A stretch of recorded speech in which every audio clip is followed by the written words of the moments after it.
आज तुझा 10वीचा रिझल्ट लागणार होता की काय झालं? गुळ वाटायची तयारी करायची का शेण उचलायची?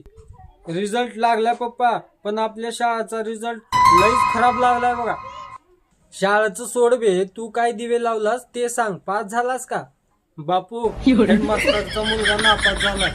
अरे पण तू बापू, आपल्या ते सरपंच मुलगा आहे ना, जे स्वतःला लई हुशार समजतो, तो पण नापास झालाय. अबे जगाचं पुराण सांगू नको, तू काय झालास ते सांग. मी काय तुमच्यापेक्षा मोठा आहे का?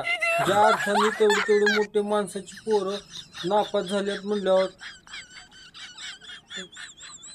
म्हणजे तू बी बोंबलास का? थांब तू. गावभर सांगण्यापेक्षा तू नापास झालास, तुझा निकाल मी घरातच लावतो. बापू थांबा, सरांना सांगून मी पुढच्या वर्षी रिटर्निंग देणार आहे. अबे त्याला रिटर्निंग म्हणतात, री एक्झाम म्हणतात. थांब तुला प्रॅक्टिकलच दाखव.